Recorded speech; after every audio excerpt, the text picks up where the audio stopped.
2000 से ज्यादा महिलाओं के साथ दरिंदगी, कितनों के साथ दुष्कर्म और इस कुकर्म को अंजाम देने वाले का क्या नाम था? नाम था प्रज्वल रेवन्ना, पूर्व प्रधानमंत्री एचडी देवेगौड़ा का पोता, पूर्व जेडीएस सांसद और नरेंद्र मोदी का चहेता नेता। जी हां, वही मोदी जी जिन्होंने इस सीरियल बलात्कारी के लिए जनता से वोट मांगे थे, वही प्रज्वल जिसकी करतूतें देखकर इंसानियत भी शर्मा जाए। लेकिन अब 2 अगस्त 2025 को बेंगलुरु की एक स्पेशल कोर्ट ने उसे उम्र कैद की सजा दे दी है। पर सवाल यह है कि क्या सिर्फ रेवन्ना दोषी है या उसके राजनीतिक गॉडफादर भी? क्योंकि जो शख्स कर्नाटक की धरती पर लड़कियों की इज्जत लूट रहा था, तब मोदी जी उसके लिए रैलियों में तालियां बजवा रहे थे। जनाब, 2000 से ज्यादा महिलाओं के अश्लील वीडियो, ना जाने कितनों के साथ बलात्कार किए। सोचिए, क्या ये आंकड़ा कोई मजाक है?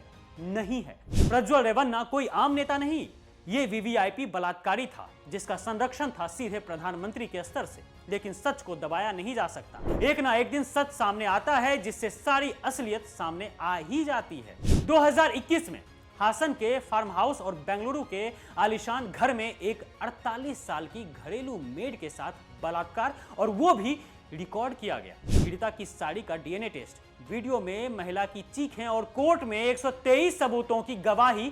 फिर भी प्रज्वल ने कोर्ट में खड़े होकर बेशर्मी के साथ कहा था कि मैंने कुछ गलत ही नहीं किया। अरे भाई, 2000 वीडियो और डीएनए सबूत झूठ बोल रहे हैं क्या? और तू सच बोल रहा है?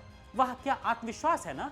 लेकिन अफसोस कि कोर्ट ने साफ कह दिया है कि बस कर पगले, अब जेल में सड़ ले तू, तेरे को उम्र कैद की सजा देता हूं। अब जरा बात कर लेते हैं उस महान रिश्ते की जो प्रज्वल और हमारे प्यारे पीएम मोदी के बीच था। 14 अप्रैल 2024 को मोदी जी ने कर्नाटक में प्रज्वल के लिए वोट मांगे, उसकी पीठ थपथपाई और कहा, यह है हमारा भविष्य। वाह, क्या दूरदर्शिता दिखाई थी ना पीएम मोदी ने। एक बलात्कारी को भविष्य बता दिया था भारत का। लेकिन आप ये भी जानिए कि दिसंबर 2023 में बीजेपी के नेता ने मोदी जी और अमित शाह को चिट्ठी लिखकर साफ कहा था कि प्रज्वल के पेन ड्राइव में हजारों अश्लील वीडियो हैं, इसे टिकट मत दो। मतलब कि मोदी और शाह दोनों को मालूम था कि प्रज्वल रेवन्ना बलात्कारी है, लेकिन नहीं, मोदी जी ने उसे टिकट दिया। आखिरकार मोदी परिवार का हिस्सा था ये बलात्कारी नेता रेवन्ना, कैसे टिकट नहीं दिया जाता? सवाल यह है, मोदी जी, क्या आपकी नारी शक्ति की बातें सिर्फ रैलियों तक सीमित हैं, या फिर बलात्कारी के लिए वोट मांगना भी सशक्तिकरण का हिस्सा था आपके लिए? खैर, आपको बता दें कि 1 अगस्त 2025 को कोर्ट ने प्रज्वल को दोषी ठहराया था और 2 अगस्त को उम्र कैद की सजा सुना दी।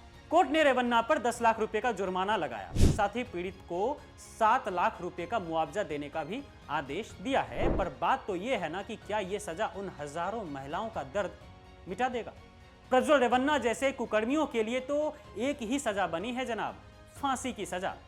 खैर, एसआईटी की 2000 पन्नों की चार्जशीट, 26 गवाह और फॉरेंसिक सबूतों ने प्रज्वल का काला चेहरा बेनकाब किया। लेकिन इस मसले पर सत्ता पक्ष का सियासत अशोभनीय है।